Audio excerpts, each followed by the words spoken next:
The 1970s were a wild time for food. Some dishes became legends, many just disappeared.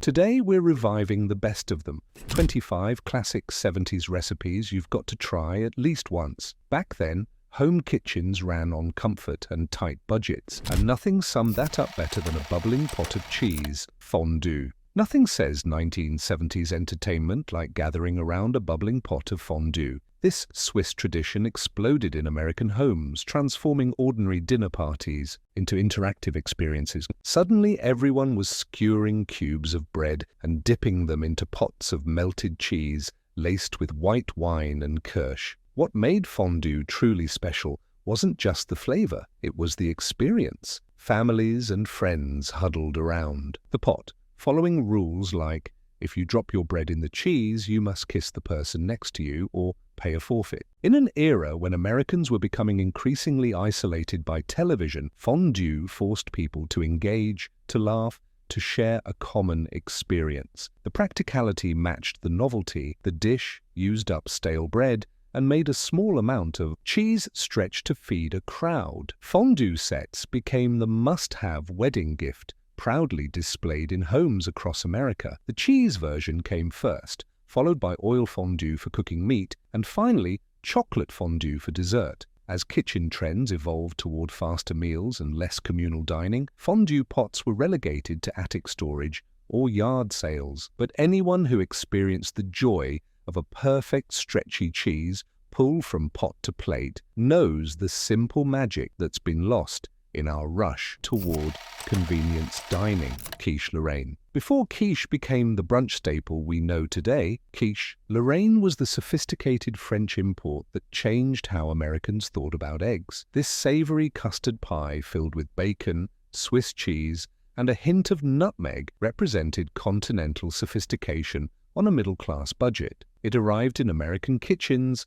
just as women were entering the workforce in unprecedented numbers, offering a make-ahead option that could be served hot or room temperature, perfect for the working mother juggling new responsibilities. The dish projected cosmopolitan flair without requiring difficult techniques, allowing home cooks to feel connected to the international culinary scene. The controversy it sparked seems quaint today. Real men don't eat quiche became a catchphrase after Bruce Feirstein's 1982 bestseller, reflecting gender anxieties in a changing society. But American families kept eating it anyway, appreciating how a few eggs and a bit of cream could be transformed into a meal that felt special. What made Kiche Lorraine revolutionary wasn't just its ingredients, but its versatility. Serve it hot. With a salad for dinner, room temperature for lunch, or cold for a picnic, it delivered satisfaction across multiple meals, a crucial feature for increasingly time-strapped households. Before we moved on to the next culinary trend, Kiche Lorraine taught Americans that eggs weren't just for breakfast anymore. Cheese logs. Long before charcuterie boards dominated social media, the cheese log was the sophisticated centerpiece of any 1970s appetizer spread. This simple yet impressive creation, typically a mixture of cheddar cheese, cream cheese, and seasonings formed into a log and rolled in nuts or herbs, elevated crackers from simple snack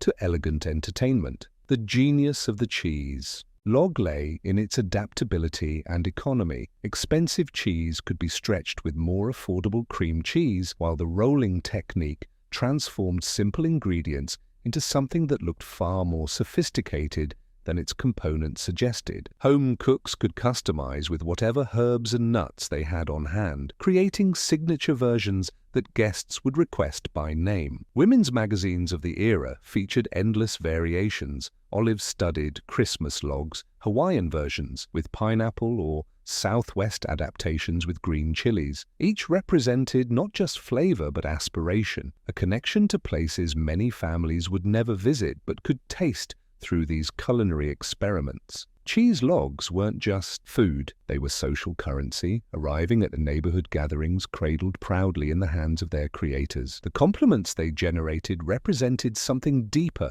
in a time when women's work in the home was often invisible. Here was tangible evidence of creativity and care, acknowledged and appreciated in real time. Swedish meatballs. They'd stuck 1970s fascination with international cuisine brought Swedish meatballs from obscure ethnic food to dinner party staple. These small, tender meatballs bathed in creamy gravy represented accessible sophistication, exotic enough to feel special, but familiar enough not to threaten conservative palates. What made them perfect for the era was their adaptability to the new slow cooker technology that was revolutionizing American kitchens. A busy host could prepare the meatballs ahead of time, then keep them warm throughout an evening of entertainment without fear of drying out. The gravy, rich with sour cream, remained stable for hours, a practical consideration that matched their delicious flavor. For middle-class families experimenting with cocktail parties and buffet-style entertaining, Swedish meatballs solved multiple problems. They could be eaten with just a toothpick, eliminating the need for seated dining. They provided protein in a form that didn't require cutting, allowing guests to mingle while eating, and the creamy sauce felt indulgent without requiring expensive ingredients. Though often served from electric chafing dishes that now seem retro, the comfort these meatballs provided transcends era. The combination of warm spices, tender meat, and rich gravy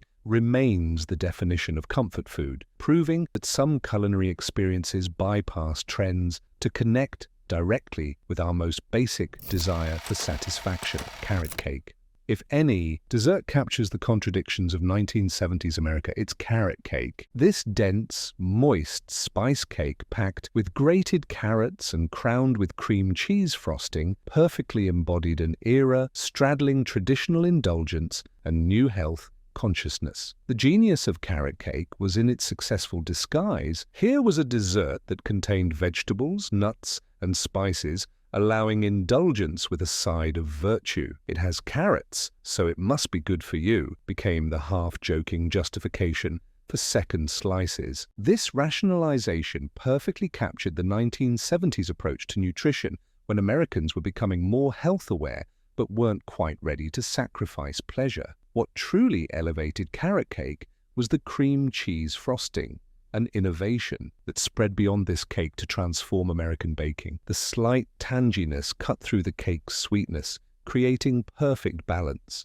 Home bakers discovered that this frosting held up better at room temperature than traditional buttercream, a practical advantage for potlucks and picnics. As the natural foods movement gained momentum, carrot cake evolved to include whole wheat flour, honey instead of sugar, and additional fruits and vegetables. These variations allowed everyone from health food enthusiasts to traditional bakers to claim the cake as their own, contributing to its enduring popularity across ideological divides. Beef Stroganov. The 1970s marked the height of beef stroganoff's reign in American homes. This Russian aristocrat's dish transformed into an accessible weeknight dinner. Strips of beef in a sour cream sauce served over egg noodles became the go-to impressive meal that didn't require advanced culinary skills. What drove Stroganoff's popularity was a perfect storm of cultural factors. The dish felt exotic at a time when Americans were increasingly interested in international cuisine. It incorporated ingredients like sour cream that were becoming more readily available in suburban supermarkets. And perhaps most importantly, it adapted beautifully to Campbell's cream of mushroom soup, the miracle shortcut transforming American cooking. For working mothers navigating changing expectations, Stroganoff offered dignity and impressive results with minimal time investment. The dish could be prepared in stages, noodles boiled while the sauce simmered, and the whole thing came together in a presentation that looked far more labor-intensive than it was. As American dining became more casual and ethnic foods more diverse, Stroganoff gradually retreated from its prominent position. But anyone who grew up in the 1970s remembers the distinctive tang of that sour cream sauce, the comfort of those broad egg noodles, and the satisfaction of a dish that made everyday dining feel like a special occasion. Jello Parfes.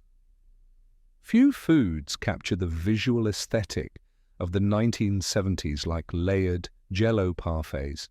These colorful creations, alternating layers of flavored gelatin with whipped topping, transformed an inexpensive dessert into a show-stopping centerpiece that perfectly matched the era's bold color palette. The popularity of these parfaits wasn't accidental. They emerged at the intersection of several 1970s trends. General Foods heavily marketed Jello through recipe books and magazine advertisements, which coincided with America's fascination with convenience foods. Meanwhile, the transparent nature of gelatin allowed for vivid colors at a time when the muted earth tones of the 1960s were giving way to brighter hues.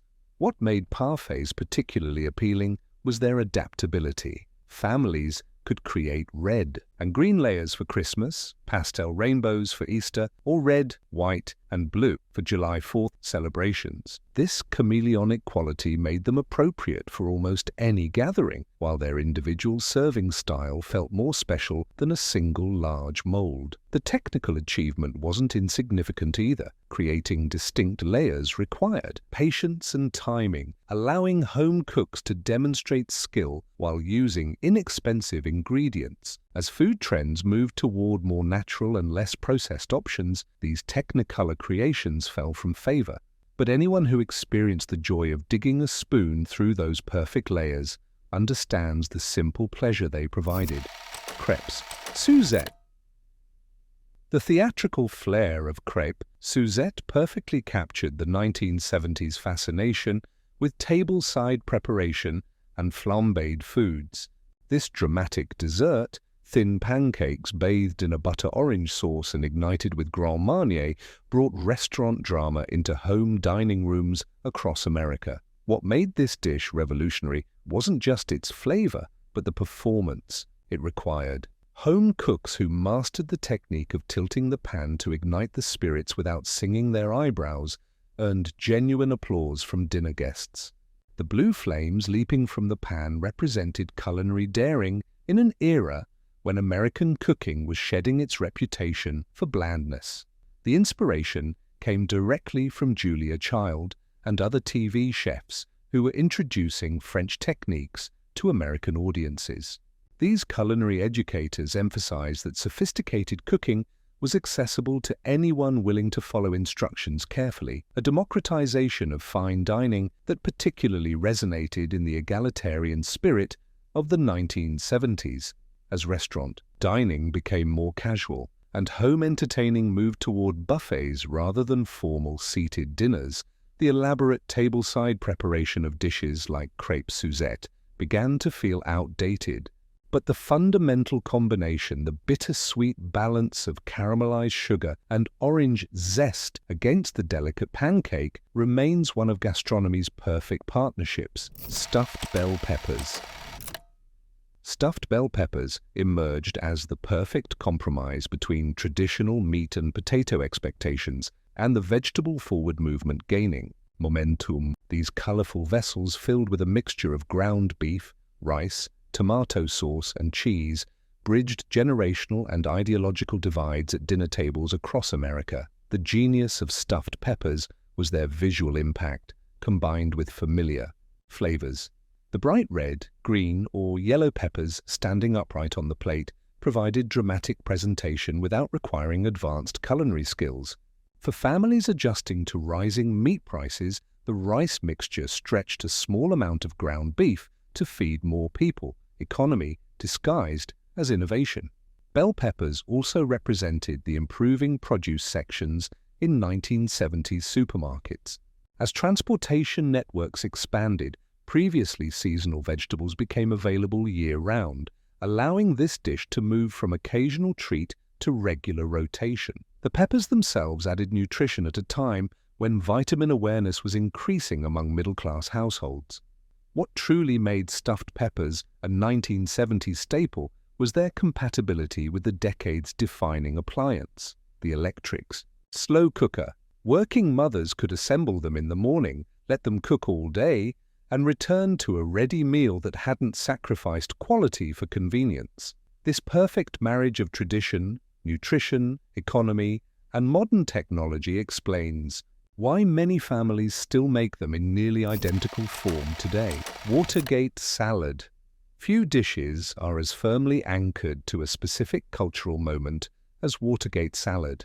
This peculiar combination of pistachio pudding mix, crushed pineapple, marshmallows, and whipped topping captured both the color palette and the convenience food ethos of the mid-1970s. The name itself reflected the era's political consciousness, though the connection to the Nixon scandal was more marketing opportunity than meaningful commentary. Originally called Pistachio Pineapple Delight, when created by a Jello marketing team, it was renamed by a newspaper food editor looking for a catchier title. The name stuck, demonstrating how thoroughly politics had permeated every aspect of American life. What made Watergate Salad perfect for the era was its dump and stir preparation, no cooking required, at a time when more women were entering the workforce and convenience was gaining new value. It also showcased the era's distinctive pastel green color scheme that had migrated from fashion and home decor into food. The most interesting aspect of Watergate Salad was its category-defying nature. Was it a salad, a dessert? Its appearance on potluck tables across America sparked conversations about what these classifications even meant, reflecting larger questions about tradition and innovation percolating through society. While its popularity has waned with changing tastes, it remains one of the most recognizable culinary artifacts of its time. Chicken Kiev. Chicken Kiev represented the height of sophisticated home entertaining in the 1970s. This labor-intensive creation, a chicken breast pounded thin, wrapped around herb butter, breaded and fried until golden, produced a theatrical moment when cut open as melted butter streamed onto the plate. The dish arrived in American kitchens through a unusual path. Though named for the Ukrainian capital, most Americans encountered it first as a frozen product from Marks & Spencer in the UK or through continental restaurants. Its adoption represented Americans' growing comfort with international cuisine and willingness to attempt more technically challenging dishes at home. What made Chicken Kiev perfect for the era's dinner parties was its ability to be prepared ahead and finished just before serving, crucial for hosts who wanted to enjoy their guests' company rather than being trapped in the kitchen. The dramatic butter release when cut open provided a conversation piece that elevated an ordinary chicken dinner to special occasion status. The dish also reflected the 1970s approach to butter, used with abandon before the low-fat movement gained momentum in the following decade. This rich, unapologetic approach to cooking would soon face challenges from nutritional science, making Chicken Kiev a last hurrah of sorts for unrestrained indulgence in home cooking. Harvey Woolbanger Cake. If any dessert captures the playful spirit of 1970s entertaining, it's the Harvey Woolbanger cake. This boozy pound cake infused with vodka, Galliano liqueur, and orange juice took its name and flavor profile from the popular cocktail of the era. The cake emerged at the height of America's cocktail culture, when home bars were standard features in living rooms and basements across the country. It bridged two significant trends in 1970s baking: the use of convenience products, it started with yellow cake mix, and the adult-oriented dessert that unabashedly incorporated alcohol. What made the Harvey Woolbanger cake perfect for the era was its dual personality. The cake looked innocent enough to serve at a family gathering, while the adults shared knowing glances about its spirited nature. This wink and nod quality matched the slightly rebellious yet still conventional character of 1970s suburbia. The flavor combination, vanilla anise notes from Galliano balanced against bright citrus, offered sophistication without intimidation. As cocktail culture waned in the health-conscious 1980s, the cake's popularity diminished, but for those who remember it, the distinctive flavor brings back memories of parties where adults laughed a little louder as the evening progressed, fueled by both the cocktails and their cake counterparts. Black Forest Cake. The Black Forest cake that arrived in American kitchens in the 1970s bore little resemblance to its German original, but this adaptation perfectly reflected the era's approach to international cuisine. The Americanized version, chocolate cake layered with cherries and whipped cream, often using canned cherry pie filling and stabilized whipped topping, made European sophistication accessible to home bakers. What made this cake particularly appealing was its dramatic appearance. The contrast between dark chocolate, white cream, and bright red cherries created a visual impact that matched the bold aesthetic of the decade. Shaved chocolate curls and maraschino cherries perched on top added a decorative flourish that elevated everyday desserts to special occasion status. The cake benefited from improvements in commercial baking products. Better quality cocoa became more widely available, cherry pie filling offered convenience without sacrificing flavor, and stabilizers allowed whipped cream to hold its shape for hours, crucial for potlucks and buffet-style entertaining that dominated the era. As Americans became more globally traveled in subsequent decades, this Americanized interpretation faced criticism for its departures from tradition. But the popularity of the adaptation speaks to a moment when American cooks were eagerly reaching beyond borders while adapting new discoveries to their existing skills and available ingredients. Spinach, dip in a bread bowl. Few party foods define the late 1970s like spinach dip, served in a hollowed-out round of sourdough bread. This interactive appetizer, typically made with frozen spinach, water chestnuts, green onions, and sour cream mixed with dried soup mix, transformed casual gatherings with its combination of convenience and presentation. The genius of this bread bowl presentation went beyond mere aesthetics. It eliminated the need for separate serving dishes, created less cleanup, and provided additional food as guests tore off pieces of the container to scoop up the last bits of dip. This practicality matched the increasingly informal, entertaining style that was replacing formal dinner parties. What drove this dip's popularity was the perfect convergence of new food products. Knorr vegetable soup mix provided consistent seasoning. Without requiring cooking skills, frozen spinach made a once-seasonal vegetable available year-round, and the hollow bread bowl concept tapped into the growing interest in sourdough that accompanied California cuisine's rise to national prominence. Most importantly, the spinach dip represented a health-conscious alternative to the heavier, meat-based appetizers of previous decades. The presence of vegetables, however cream-laden, allowed hosts and guests to feel virtuous about their choices at a time when nutrition awareness was increasing but hadn't yet led to significant dietary changes. Cheese fondue. While meat fondue required special equipment and chocolate fondue was seen as dessert, cheese fondue became the accessible centerpiece of relaxed 1970s entertaining. This bubbling pot of melted cheese, flavored with white wine and kirsch, served with bread cubes for dipping, transformed dinner into an activity rather than just a meal. The Swiss tradition gained American popularity through the perfect storm of cultural factors. It arrived as Americans were becoming more internationally minded in their eating habits. It flourished as young baby boomers established their own entertaining traditions distinct from their parents' formal dinners. And it thrived because it encouraged conversation and connection at a time when technology was beginning to isolate family members. What made cheese fondue particularly appropriate for the era was its communal nature. Gathered around a single pot, diners couldn't retreat into separate experiences. They shared the same food, followed the same traditions, like kissing your neighbor if you lost your bread in the pot, and engaged in the same activity. This countered the increasingly individualized entertainment options becoming available through technology. The dish also benefited from practical advantages. It used up stale bread, stretched expensive imported cheese with more affordable varieties, and required minimal kitchen space, perfect for the apartment entertaining common among young adults establishing independence in urban settings. Taco. Salad in edible bowls.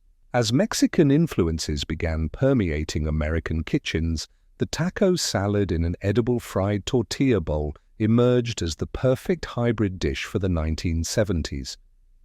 This creation, typically filled with seasoned ground beef, lettuce, tomatoes, cheese, and sour cream, managed to be simultaneously exotic and familiar, catering to America's growing taste for international flavors while remaining firmly rooted in recognizable ingredients. The genius of the edible bowl went beyond mere presentation. It eliminated dishes, added textural contrast to the salad, and created a dramatic serving vessel that elevated everyday ingredients to special occasion status. For home cooks looking to impress without mastering complex techniques, the taco shell bowl offered substantial visual impact from minimal additional effort. The popularity of taco salad coincided with significant demographic shifts in the American Southwest and growing awareness of Mexican cuisine beyond the border states. The dish represented Americans' first steps toward embracing Mexican flavors adapted to match existing preferences: less spice, more cheese, and sour cream, and a salad format that felt more familiar than traditional Mexican presentations. Made taco salad particularly suited to the era was its compatibility with the emerging health consciousness. The abundance of lettuce and raw vegetables allowed diners to feel virtuous, while the indulgence of the fried shell and taco meat satisfied traditional American tastes. This balance between tradition and emerging nutritional awareness characterized much of 1970s cooking. Duck à l'orange. Duck à l'orange represented the pinnacle of sophisticated home entertaining in the 1970s. This classic French dish, duck roasted to crispy skinned perfection and served with a caramelized orange sauce, required both technical skill and timing, marking it as an achievement rather than everyday cooking. The popularity of this complex preparation stemmed directly from Julia Child's influence. Through her television programs and cookbooks, she convinced a generation of American home cooks that French techniques were accessible to anyone willing to follow directions. Carefully, duck à l'orange became the dish ambitious hosts prepared when they wanted to demonstrate culinary prowess. What made this dish particularly suited to the era was the growing availability of specialty ingredients. Frozen duck began appearing in better supermarkets, orange liqueurs became staples of home bars, and fresh citrus was increasingly available year-round. These changes in the American food supply chain made previously restaurant-only dishes possible in home kitchens. The sweet-savory balance of the dish, caramelized sugar and fruit against rich duck fat, captured the American palate at a moment of transition. Traditional meat-centered cooking was beginning to incorporate more international influences and complex flavors, and duck à l'orange perfectly bridged familiar protein-forward eating with new flavor profiles. Pineapple upside-down cake. Pineapple upside-down cake experienced a major revival in the 1970s, representing the decade's nostalgia for seemingly simpler times amid rapid social change. This classic American dessert, yellow cake, baked over slices of pineapple and maraschino cherries set in caramelized brown sugar, connected newer generations to baking traditions that preceded them. What made this cake particularly appealing for the era was its dramatic presentation combined with straightforward technique. The moment of reveal, when the cake was inverted to display the glistening fruit arrangement, provided theatrical impact without requiring advanced decorating skills. This accessibility matched the democratic spirit of 1970s cooking, which emphasized that anyone could create beautiful food. The cake also benefited from improvements in canned goods. Higher quality pineapple rings maintained their shape and flavor better than earlier versions, while maraschino cherries provided the bright pop of artificial color that characterized much of 1970s food aesthetics. The convenience of these shelf-stable ingredients appealed to increasingly busy households. As a cultural artifact, pineapple upside-down cake embodied the 1970s tension between innovation and tradition. While Americans were eagerly embracing new international flavors and techniques, they simultaneously sought connections to an idealized American past. This cake, with roots in early 20th century cooking but adapted to modern convenience ingredients, perfectly satisfied both impulses. Rumaki. Rumaki chicken livers and water chestnuts wrapped in bacon, skewered, and glazed with soy sauce and brown sugar epitomized the 1970s fascination with approximated exotic foods. This creation, purportedly Polynesian but actually invented at the now legendary Trader Vic's restaurant, became a cocktail party staple across America. What made Rumaki particularly suited to the era was its finger food format. As entertaining shifted from formal seated dinners to more casual cocktail gatherings, foods that could be eaten while standing and conversing gained importance. The skewer eliminated the need for utensils, while the bacon wrap made even unfamiliar chicken livers approachable to conservative palates. The sweet, salty, umami flavor combination delivered intensity that matched the era's increasingly bold taste preferences.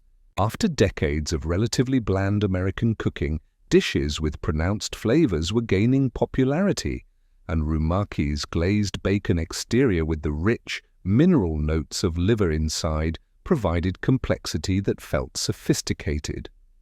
The name itself played a crucial role in its appeal, offering hosts the opportunity to present something that sounded authentically Polynesian during a period of fascination with Pacific Rim cultures. Whether guests actually enjoyed the flavor or simply appreciated the cultural cachet it provided, Rumaki represents a moment when Americans were eagerly, if sometimes naively, embracing global influences. Eggs Benedict with Hollandaise. Eggs Benedict wasn't invented in the 1970s. It was during this decade that it transcended its restaurant origins to become a staple of home brunches. This creation, English muffins topped with Canadian bacon, poached eggs, and Hollandaise sauce, represented the growing sophistication of American home cooking. The popularization of eggs Benedict in home kitchens came directly from Julia, Child and other cooking educators who demystified Hollandaise sauce, teaching that this emulsion of butter, egg yolks, and lemon juice was achievable without professional training. Mastering this mother sauce became a rite of passage for serious home cooks looking to elevate their skills. What made Eggs Benedict particularly appealing was its perfect alignment with the changing American meal structure.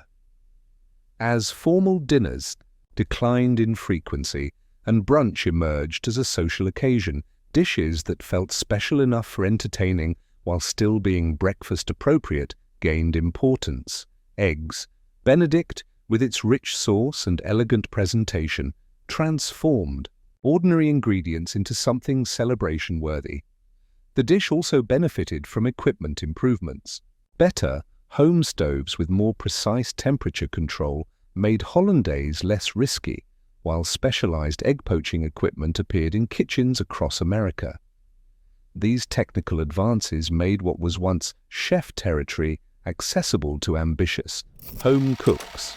Chers Jubilee. The dramatic flambe presentation of Chers Jubilee made it the must-have finale for sophisticated 1970s dinner parties. This dessert, cherries simmered in sugar syrup, flamed with brandy or kirsch, and served over vanilla ice cream, provided theatrical entertainment alongside sweet satisfaction. The appeal wasn't just culinary but performative. Hosts would dim the lights before igniting the spirits, creating a blue flame that impressed guests and transformed eating from mere nourishment to experience. This elevation of food to entertainment perfectly matched the era's growing interest in dining as a multisensory activity rather than just sustenance. Chers Jubilee represented the democratization of techniques once reserved for professional chefs. Cooking shows and magazines provided detailed instructions for safely creating the flambe effect, allowing home cooks to bring restaurant drama to their dining rooms. This accessibility matched the egalitarian spirit of 1970s America, where traditional barriers to sophisticated experiences were rapidly falling. The dessert also benefited from practical advantages. It could be largely prepared ahead of time, with only the final flaming performed tableside. This allowed hosts to enjoy their guests' company rather than being trapped in the kitchen. As entertaining styles evolved toward more casual approaches, in subsequent decades the formal presentation of Chers Jubilee fell from favor, but the momentary magic it created lives on in the memories of those who experienced it. Pasta Primavera. While we now take the combination of pasta and fresh vegetables for granted, Pasta Primavera was revolutionary when it emerged from New York's Le Cirque restaurant to become a nationwide phenomenon in the 1970s. This vibrant dish, pasta tossed with lightly cooked seasonal vegetables in a creamy sauce, bridged Italian tradition and American health consciousness. What made Pasta Primavera perfect for its moment was how it addressed multiple emerging trends simultaneously. It offered a vegetable-forward option at a time when nutritional awareness was increasing. It connected Americans to authentic Italian cooking beyond spaghetti and meatballs, and it provided a showcase for the improving produce selections becoming available in markets across the country. The dish represented a pivotal moment in American cooking when vegetables began moving from mere side dishes to central components of the meal. While the original version's cream sauce wasn't exactly health food, the abundance of barely cooked vegetables signaled a shift in priorities that would accelerate in subsequent decades. Pasta Primavera also democratized fine dining. After being featured in major magazines, this restaurant creation became something home cooks could recreate, allowing them to participate in culinary trends without expensive restaurant visits. This accessibility matched the egalitarian spirit of the era, suggesting that good food belonged to everyone, not just diners at exclusive establishments. Sweet and sour meatballs. Sweet and sour meatballs represented America's growing interest in international cuisines adapted to match existing preferences and available ingredients. This creation, typically beef meatballs in a sauce combining pineapple juice, vinegar, brown sugar, and ketchup, bore little resemblance to authentic Chinese cuisine but provided an accessible entry point to new flavor profiles. The brilliance of this dish for 1970s entertaining was its compatibility with the era's defining appliance, the slow cooker. Meatballs could be prepared in advance, combined with the sauce, and kept warm throughout an evening of entertaining without drying out or losing flavor. This convenience was crucial as more women entered the workforce while still bearing primary responsibility for household entertaining. The sweet, sour, savory balance appealed to American palates accustomed to clear flavor distinctions, offering novelty without requiring radical adjustment. The familiarity of meatballs made the dish approachable, while the distinctive sauce provided enough exoticism to feel special. This combination of comfort and adventure characterized much of America's early exploration of global cuisines. Most importantly, these meatballs represented democratized entertaining. They required no specialized equipment or techniques, could be scaled up easily for larger gatherings, and used ingredients available in any supermarket. As Americans moved away from formal dining toward more inclusive gathering styles, dishes like this, that balanced, special occasion feel with practical preparation, gained importance. Tunnel of fudge cake. The tunnel of fudge cake holds a special place in American baking history as the recipe that made bundt pans a kitchen essential. This dense chocolate cake with a gooey fudge center that formed mysteriously during baking won the Pillsbury Bake Off in 1966 and reached peak popularity in the 1970s when it seemed to appear at every potluck and family gathering. What made this cake revolutionary wasn't just its flavor, but its self-sourcing magic. The center remained molten while the exterior formed a perfect cake crumb, creating two dessert experiences in one. This technical achievement felt like culinary magic to home bakers who proudly served slices that revealed the tunnel running through the center. The cake's popularity drove unprecedented demand for bundt pans. Nordic Ware, the manufacturer, couldn't keep up with orders after the recipe went public. This specialized pan, previously a niche item, became a standard in American kitchens, demonstrating how a single recipe could transform equipment norms nationwide.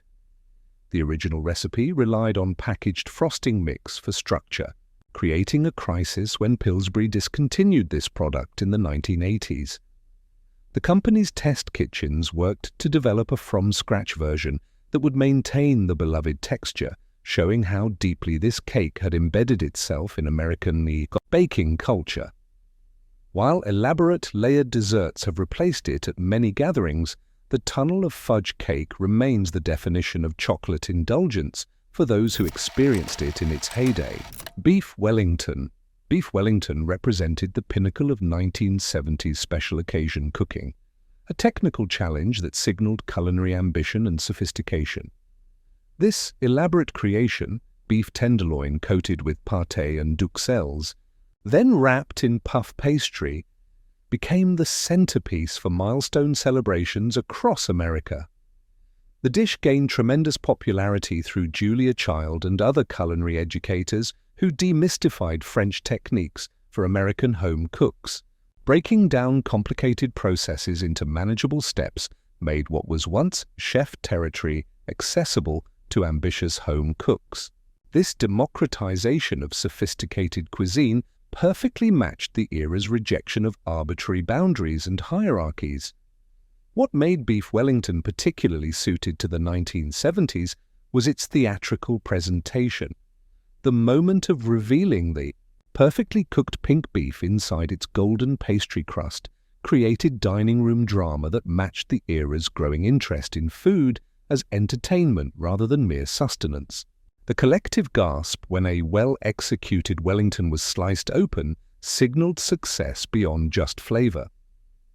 As American dining became more casual and health concerns about red meat and buttery pastry grew in subsequent decades, Beef Wellington gradually retreated to special occasion status.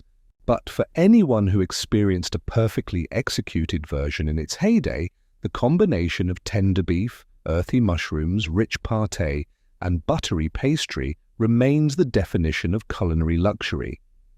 The 1970s transformed American kitchens forever, introducing flavors, techniques, and approaches that continue to influence how we eat today.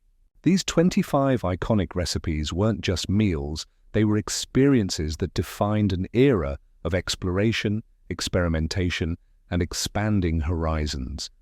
Whether you're recreating them for nostalgia or trying them for the first time, they offer a taste of a pivotal moment when American cuisine was reinventing itself one casserole, cake, and flambe at a time. If you enjoyed this culinary time machine back to the 1970s, please like and subscribe to our channel for more food history deep dives. Let us know in the comments which of these iconic 1970s recipes you've tried, or which ones bring back the fondest memories. And if you attempt to recreate any of these classics in your own kitchen, we'd love to hear how they turned out. These recipes aren't just historical curiosities, they're delicious connections to a transformative era in American cooking that continues to influence how we eat today.